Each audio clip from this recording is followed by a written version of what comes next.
Guys welcome on my channel. This is orchids tarot और या फिर ऑर्किड्स टैरो, आप जैसा भी समझे। Welcome on my channel. आज हम फिर से हाजिर हैं अपनी नई रीडिंग के साथ में। तो आज हम सभी लोग करने जा रहे हैं कलेक्टिव एनर्जीज़ की रीडिंग। तो बिना देरी करे स्टार्ट कर देती हूँ। एंड मैं आप सभी से उन्हीं सभी नए नए लोगों को धन्यवाद कहना चाहती हूँ जो मुझे सब्सक्राइब कर रहे हैं। ना ही केवल सब्सक्राइब कर रहे हैं बट वो बहुत अच्छा रिस्पांस दे रहे हैं, देख भी रहे हैं। अगर आपके साथ में कोई भी चीज़ रेजोनेट होती है या फिर आपके साथ में रेजोनेट नहीं भी होती है तो आप बेझिझक मुझे बोल सकते हैं, ठीक है। और अगर ये वीडियो अच्छी भी लगती है तो इसे लाइक भी कर सकते हैं, सब्सक्राइब भी कर सकते हैं चैनल को। आपके वीडियो के बगल में नीचे के साइड एक ब्लैक कलर का बटन आता है, उसको आप दबा सकते हैं, ठीक है। और चलिए बिना देरी करे स्टार्ट करती हूँ। ओके, तो आज के हम जनरल कलेक्टिव एनर्जीज़ को ही चैनल करेंगे, ठीक है। तो मैं देख रही हूँ कि गाइस आप में से जो भी इस वक्त नो कांटेक्ट सिचुएशन में है अपने पार्टनर के साथ में, वो इंसान को मैं देख पा रही हूँ कि कोई ना जैसे आप जैसे मुझे ऐसा दिखाई दे रहा है कि कोई आज़ाद हो रहा है, ठीक है। ये आज़ादी किस चीज़ की है? जैसे आपने देखा होगा ना कि किसी पिंजरे में, आपने पौराणिक कथाओं में सुना होगा, या फिर जैसे आपने सुना होगा कि सोने के पिंजरे में बंद एक चिड़िया, ठीक है। या फिर एक और मैं बता देती हूँ, जैसे कि राम सीता की कहानी। प्रभु श्री राम की जो पत्नी थी सीता माता, उन्होंने अपने पास में एक चिड़िया कैद कर रखी थी जो कि तोता था, ठीक है। तो उसको कैद कर रखा था अपने पास में, वो सोने के पिंजरे में रहता था और सीता माता का जो तोता था वो बोलता भी था, उनको सत्य बता देता था। ऐसा बोलते हैं कि वो भविष्य बताने की कला जानता था, ठीक है। तो यहाँ पे मुझे ऐसा दिखाई दे रहा है कि अभी आप लोग तो भविष्य बताने की कथा नहीं जानते, लेकिन कुछ लोग ऐसा दिखाई दे रहा है कि किसी बड़े ही खतरनाक और बुरे चंगुल से बाहर निकल रहे हैं, ठीक है। मुझे ऐसा ऐसा दिखाई दे रहा है कि आप लोग ना, you guys are just coming out of a cage, जो कि एक शायद सोने का सोने का केज हो सकता है, यू गाइज। और पर्टिकुलरली एक एक एक केज, ये आपकी पर्सन के साथ में भी पक्का ये मैच करेगी, ठीक है। आप इसको वाइस वर्सा लीजिएगा। मुझे ऐसा दिखाई दे रहा है कि आप लोग किसी बहुत ही बड़े चंगुल से आज़ाद हो रहे हैं। अगर मैं आपके पार्टनर की कहूँ तो यहाँ पे उनकी एनर्जीज क्लियरली निकल के आ रही है कि आपका जो पार्टनर है उसको बड़े ही लग्जरी, मतलब इन टर्म्स ऑफ मैं बता दूँ, लग्जरी का झांसा देकर, या फिर कह लो कि एक ट्रेडिशंस का झांसा देकर या चीज़ों का झांसा देकर आपके पार्टनर को ना रोक के रखा था, just like a bird in a golden cage, ठीक है। तो वो जो इंसान है वो इस वक्त, और उसे ये बोल दिया गया था कि नहीं देखो, उसके परिवार वालों के थ्रू या थर्ड पार्टी के थ्रू, ठीक है, थर्ड पार्टी लीजिए, थर्ड पार्टी कोई भी हो सकती है, कि देखो तुम्हारे को यहाँ पे सारी सुख सुविधाएं मिलेंगी, तुम यहाँ से बस बाहर स्टेप आउट मत करो, ठीक है, दुनिया मत देखो। क्योंकि अगर तुमने शायद दुनिया देखी तो वो जो दुनिया है वो शायद तुम्हारे लिए ठीक नहीं रहेगी, ठीक है। कुछ लोगों के लिए मुझे दिखाई दे रहा है कि इस तरीके का वातावरण, इस तरीके का टॉक्सिक और एक खतरनाक वातावरण बनाया गया था आपके पार्टनर के लिए कि वो, मतलब they wasn't able to speak, he or she wasn't able to speak। और ये जो आदमी मुझे दिखाई दे रहा है ये कोई बूढ़ा शख्स है, उन्हीं के घर परिवार का या फिर उनके आसपास का, ठीक है। बूढ़ा शख्स, बूढ़ी औरत, ठीक है, कोई भी हो सकता है। जहाँ तक मुझे ये लग रहा है कोई फैमिली मैन है, ठीक है। एक और मैं यहाँ एक औरत देख रही हूँ जो कि आपके पार्टनर की लाइफ में काफ़ी प्रोमिनेंट रोल निभाती है। ये एक डार्क लेडी है, ठीक है, एक डार्क विच कह सकते हैं। ये आपके पार्टनर के साथ में रोमांटिकली इन्वॉल्व थी प्रीवियसली एंड इवन है। इसको अभी रोमांटिकली बोलना बहुत मुश्किल हो सकता है, बट हाँ, मुझे ऐसा उनके साथ में आपके पार्टनर के एंड से कोई रोमांटिक फीलिंग दिखाई नहीं दे रही इसके लिए। लेकिन ये लेडी आपके पार्टनर को चेज़ कर रही है। वो लेडी आपसे कंपटीशन में लेडी बहुत प्रोमिनेंटली ये मेल एनर्जी भी है, तो इसमें लेडी का बहुत ज़्यादा सोर्स आ रहा है, ठीक है। क्योंकि फेमिनाइन एनर्जीज़ में सबसे ज़्यादा अगर नेगेटिव फैक्टर कुछ होता है तो वो होता है जेलसी, ठीक है। तो यहाँ मुझे जेलसी की भावना बहुत हद तक आ रही है, ठीक है। इस पे विश्वास नहीं किया जा सकता एंड इवेंचुअली विश्वास के लायक भी नहीं है। तो आपका जो पर्सन है वो इस चंगुल से आज़ाद हो रहा है। यहाँ मैं देख पा रही हूँ कि आपका जो पार्टनर है उसको आपके लिए काफ़ी ज़्यादा मतलब वो इस वक्त बहुत इमोशनल हुआ है, ठीक है। शायद आप दोनों की नो कॉन्टेक्ट सिचुएशन की वजह से बहुत इमोशनल हुआ है, ठीक है। इस वक्त अभी ये इमोशंस जो उसके हैं वो काफ़ी ज़्यादा मतलब मुझे ऐसा दिखाई दे रहा है कि अ, उसके जो इमोशंस हैं वो काफ़ी ज़्यादा ना मैनिपुलेट किए जा रहे हैं लोगों के थ्रू। ये जो नो कॉन्टेक्ट सिचुएशन है इसमें आपके पार्टनर का ट्रांसफॉर्मेशन चल रहा है। यहाँ पे आप देख सकते हैं कि सब बिखरा हुआ है, सारी जितना भी कैंडल का वैक्स जो गिर रहा है वो सब बिखर रहा है। आपके पार्टनर की लाइफ में सब बिखर रहा है और फिर से सब सही हो रहा है, ठीक है। इन्हीं लोगों को ये समझ नहीं आ रहा है कि आपके जो पार्टनर है उनका दिमाग बदलने से ये लोग उनको लग रहा है कि ये जीत जाएंगे, वो लोग जीत जाएंगे। लेकिन यहाँ ऐसा कुछ नहीं हो रहा है, ये ट्रांसफॉर्मेशन हो रहा है एक टाइम पीरियड की वजह से, ठीक है।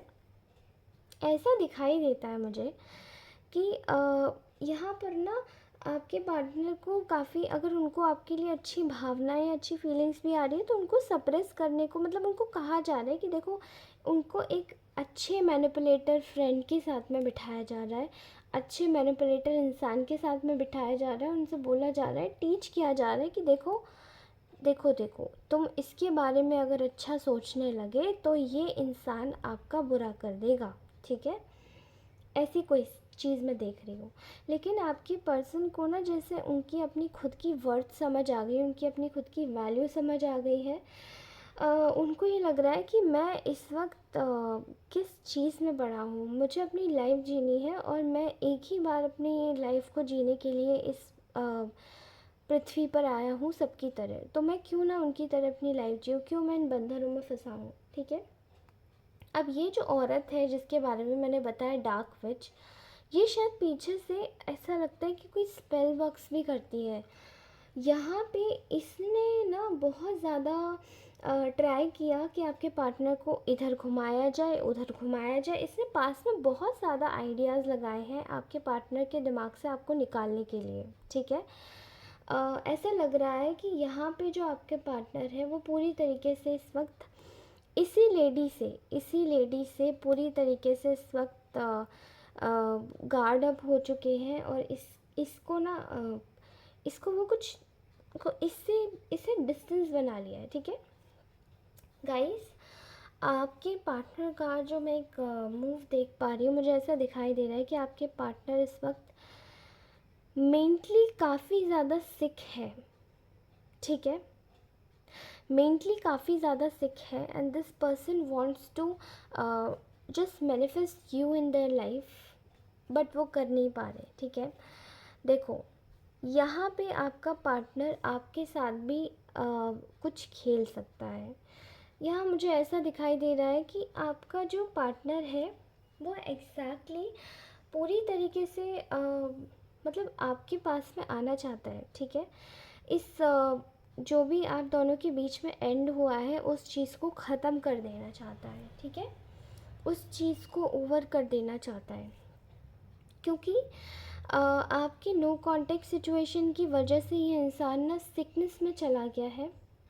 इसको कोई मेंटली बीमारी सी हो गई है, अत्यधिक सोच रहे हैं, इनकी फीलिंग्स इनके हिसाब से वर्क नहीं कर रही है। ये सोचने के साथ साथ बीमार सा भी महसूस कर रहे हैं और ख़ुद को बहुत परेशान भी पा रहे हैं कि मैं क्यों ऐसा कर दिया मैंने, ठीक है।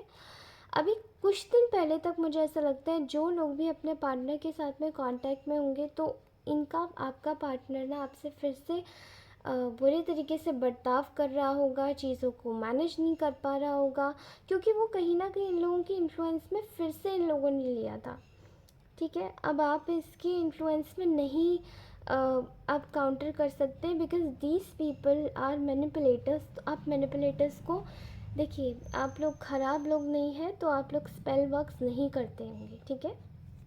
लेकिन जो लोग स्पेल वर्क्स करते हैं उनको पता रहता है कि एग्जैक्टली किस टाइप की चीज़ें उनको करनी है, जिस हिसाब से उनकी चीज़ें और भी ज़्यादा परफेक्ट हो जाए, ठीक है, आप लोगों को हटाने में, रास्ते से अलग करने में। ओके, यहाँ मैं देख पा रही हूँ कि आपके पार्टनर को ना सिकनेस फील हो रही थी, बहुत ही मेजर कंजंक्ट में मैं अगर देखूँ तो उनका जो मून प्लेसमेंट है वो काफ़ी ज़्यादा लोअर डिग्री पे ऑपरेट कर रहा है इस वक्त, ठीक है। या तो उनकी माँ से फ्रिक्वेंटली उनकी लड़ाई चल रही होगी, या फिर मदर से उनका कोई कांटेक्ट नहीं होगा, या फिर हो सकता है कि चाइल्डहुड ट्रॉमास हो सकते हैं इस इंसान के, ठीक है। एक और चीज़ समझ आ सकती है आप सभी को, आपको अगर मैं बताऊं तो, कि यहाँ पर मैं देख पा रही हूँ कि इस इंसान को ना आपकी बहुत ज़्यादा याद आ रही है, ठीक है। ये इंसान आपके बगैर नहीं रहना चाहता है और ये चाहता है कि ये जो टावर मोमेंट है इनका, पहले अभी कुछ दिन पहले इनका जो ईगो था वो शायद चरम पर था, ठीक है। आप लोगों ने शायद काफ़ी ज़्यादा इनसे इंसिस्ट भी किया होगा, इनसे अगर इनसे आपकी अगर बात हो रही है तो ऐसा हो सकता है कि आप इंसिस्टिंग मोड में थे, आप मना रहे थे, आप मनाने वाले मोड में थे, लेकिन इनको कुछ समझ नहीं आ रहा था। जब इनको सीरियसली पता पड़ा कि आपके लिए अगर ये कोई सॉफ्ट फीलिंग भी रख रहे हैं तो इनको मैनिपुलेट कर दिया जा रहा है, तो इनको पढ़ा दिया जा रहा है, तो इनको कुछ बता दिया जा रहा है, तब इनको लगा कि मैं क्या जेल में हूँ, जो कि मुझे हर चीज़ की सुख सुविधाओं से लेस करा के मुझे एक जेल में बंद कर दिया है, ठीक है। तो उस इम्प्रिजनमेंट को ना तोड़ना चाहते हैं, उस इम्प्रिजनमेंट को ना हटाना चाहते हैं अपनी लाइफ से। नेचुरली बता रही हूँ आपको कि ये इंसान का जो इस वक्त लेवल ऑफ कंपैशन है for you, that is very high. वो चाहते हैं कि आपके साथ में एक बार बात तो कर ही ले, लेकिन जैसे भी आते हैं ना वो आपको सोचते हैं कि ये इंसान सीधे तौर पे तो मानेगी नहीं या मानेगा नहीं, तो वो सोचते हैं कि आपको मैनिपुलेट करे, फिर से ये सोचते हैं कि आपको फिर से अपने अंडर में कर लें, फिर से अपनी ग्रिपिंग में कर लें, जिससे अगर ये आप पे गुस्सा भी हो तो आप इन्हीं की बात सुनो। तो यहाँ पे मुझे ऐसा दिखाई दे रहा है कि आपका पार्टनर इस वक्त भी आपके साथ में एक गेम खेलना चाहता है। वो चाहता है कि आप इस इंसान के साथ में, मतलब आप इस इंसान के साथ में बने रहो, आप इस इंसान के साथ में जॉइंट रहो, लेकिन आप इस इंसान को हटाओ भी ना अपनी लाइफ से, और आप इस इंसान को अपनी लाइफ में मतलब ये आपको मेजर तौर पे अगर ये चाहे तो दिन, आप बोलो दिन, मतलब आप बिल्कुल तोता बन जाओ इनके लिए। ये चाहते हैं, you they just wanted to make you a parrot so that you can say whatsoever they are exactly saying, ठीक है। मुझे ऐसा फीलिंग आ रही है यहाँ पे कि पता नहीं क्यों आप लोगों के साथ में जो कुछ भी इस वक्त हो रहा है, आप लोगों से मिलने नहीं दिया जा रहा है आपके पार्टनर को। आपके पार्टनर को यहाँ पे भी गेम खेलने की ये सोच रही है कि अब मैं, मतलब आपके पार्टनर को मैं सही बात बताऊँ, आपका पार्टनर हो सकता है काफ़ी ज़्यादा इमेच्योर टाइप का इंसान हो, ठीक है। इस इंसान के पास में स्ट्रेंथ नहीं है। ये इंसान ईगो से लेस पहले भी था और कहीं ना कहीं आज ये भी डरता है कि मेरा ईगो हर्ट ना हो जाए, इसलिए ये सोचता है कि मैं कैसे भी करके इस इंसान को मैनिपुलेट कर लूँ और अपने पास बुला लूँ, ठीक है। यहाँ पे फिर इस इंसान को आपके साथ में गेम खेलने की पड़ी है। ये सोच रहा है कि कैसे भी करके आप इसके साथ में एक संधि कर ले, आप इसके साथ में आ जाएं, क्योंकि इसके एक्चुअली इसके बस में इस वक्त कोई सिचुएशन नहीं है, ठीक है। यहाँ पे कोई स्ट्रेंथ नहीं है, इसलिए इंसान ये गेम खेलना चाहता है। पर आपको अगर मैं बताऊं कि यहाँ पे ये सब ये क्यों कर रहा है, क्योंकि ये चाहता है कि आपसे जो नो कॉन्टेक्ट सिचुएशन है वो टूट जाए, ठीक है। नो कॉन्टेक्ट सिचुएशन टूटेगी तो ये आपको एग्जैक्टली कुछ दे पाएगा। जो इसने आपके साथ में बायस ट्रीटमेंट्स किए हैं वो चीज़ें हट जाएंगी, ठीक है। और ये मतलब ये इंसान ना कॉन्टिन्यूसली एक लॉजिकल माइंड से ही सोचता है। इसको ना आप बहुत, ये बहुत ग्रीडी है, ये बहुत लालची इंसान है और इसको ये लगता है कि आप इसकी लाइफ से कहीं बाहर ना चले जाओ। ये किसी भी चीज़ को अगर परस्यू करता है तो ये उसमें इतनी लगन लगा देता है कि शायद ये भूल जाता है कि इसको क्या करना चाहिए और क्या नहीं करना चाहिए, ठीक है। तो इसको शायद ऐसा हो सकता है कुछ लोगों के केसेस में कि ऑलरेडी किसी के साथ में कंजंक्ट हो, किसी के साथ में इसका मैरिज या तो मैरिज हो चुका है, या फिर हो सकता है कि अगर ये सिंगल है तो इसके पेरेंट्स इसको कहीं मनाना चाह रहे हैं, ठीक है। अभी यहाँ मुझे दिख रहा है कि ये बहुत लालची इंसान है, ये चाहता है कि आप इसको कैसे भी करके छोड़ के ना जाए, ठीक है। लेकिन यहाँ पे भी मुझे दिखाई दे रहा है कि पास में इसने आपकी ना काइंडनेस का बहुत फ़ायदा उठाया है। चीज़ें आप दोनों के बीच में बिगड़ी, यहाँ पे चीज़ें इस इंसान ने अपने कह सकते हैं कि ओवर एक्स्ट्रा चीज़ों को बनाने के चक्कर में, अपने फैमिली को बनाने के चक्कर में इसने आपका ही प्यारा सा रिलेशनशिप खो दिया, ठीक है। अभी ये इंसान ऐसा नहीं करना चाहता है, तो मुझे आपके पार्टनर के एफ़र्ट्स दिखाई दे रहे हैं लेकिन मैनिपुलेशन के ज़्यादा लग रहे हैं। हालांकि अगर ये आपसे बात करते हैं, मैसेज आता है, कॉल आता है, तो आप एक बार ज़रूर आप इनसे कांटेक्ट कर सकते हैं, ठीक है। क्योंकि अभी भी इतने इमेच्योर है कि ये यही सोच रहे हैं कि शायद आप लोग इनकी बातों में आ जाओ, ये फिर से दबाना शुरू कर दें, ये फिर से चालू कर दें और इनकी जो रिक्वायरमेंट्स है वो पूरी होती रहे। ये जैसे भी रहना चाहते हैं, मतलब ये इन शॉर्ट ये जैसे रहना चाहते हैं, इनकी जीवन में खलल ना हो, ये वो वाली चीज़ चाहते हैं। लेकिन आप एग्जैक्टली चाहते हैं कि अगर आप मेरे होके आ रहे हैं तो मेरे होकर ही आइए। ऐसा नहीं है कि आप इनजस्टिस करेंगे कि आप किसी और को सही बोल दें, बाई चांस उनका आपका ईगो हर्ट ना हो, फॉर दैट केस आप किसी को सही बोल दें और फिर बाद में आप उसी इंसान को गलत भी ठहराएं, ठीक है। I am constantly watching you guys. आपकी लाइफ में एक नई शुरुआत हो रही है, न्यू बिगनिंग के साथ में। आपका जो लक है ना वो आगे बहुत ही अच्छा चलने वाला है। इवेंचुअली आपको जो लाइफ है, आपकी लाइफ में फिनेंशियल रिलेटेड जो भी चीज़ें हैं उन सब चीज़ों को आप रेक्टिफाई करेंगे, फिनेंशियल इश्यूज़ को, और आपकी लाइफ में बहुत अच्छे से कामयाब होके भी दिखाएंगे, ठीक है। आपकी एनर्जीज़ बहुत स्पिरिचुअल होने जा रही हैं और आपके लिए देखिए फ्लेम कितनी तेज़ चल रही है। माय गुडनेस, मेरा हाथ जल रहा है, सीरियसली जल सकता है बट स्टिल मैं इतना पकड़ सकती हूँ, ओके। तो मैं ऐसा देख पा रही हूँ ना कि आपकी जो एनर्जीज़ है वो बहुत ब्यूटीफुल है। आप बहुत स्पिरिचुअलिटी से जुड़ने वाले हो, स्पिरिचुअल हो जाने वाले हो। आप एक बहुत ही प्यारे इंसान हो, लेकिन आपके साथ में काफ़ी कुछ, ओ माय गॉड, आपके साथ में ना काफ़ी कुछ गलत हो चुका है। ये इस इंसान को भी पता है, लेकिन आई डोंट नो, स्टिल ये इंसान अभी पता नहीं और भगवान को कितना समय लगाना है आप दोनों को मिलाने में। लेकिन शायद ये आपकी परीक्षा है कि आप इस इंसान को तब तक नहीं मिलेंगे जब तक इस इंसान के बारे में अत्यधिक सोचेंगे। शायद भगवान चाहते हैं कि आप लोग अपने करियर में, अपने गोल्स में फोकस करें एंड आगे बढ़ें, ताकि आपको ये इंसान खुद एक दिन अपना सपना बना के परस्यू करे, ठीक है। I hope this reading would have helped you a lot. Thank you so much for watching this reading. अगर ये रीडिंग रेजोनेट हुई हो तो प्लीज़ इसको ज़रूर लाइक ज़रूर कीजिएगा, और चैनल पे नए हैं तो सब्सक्राइब ज़रूर कर लीजिएगा। तब तक के लिए मैं फिर मिलूँगी मेरे चैनल पर, दैट इज़ ऑर्चिड्स टैरो या फिर orchids tarot. Thank you so much, bye bye, love you all.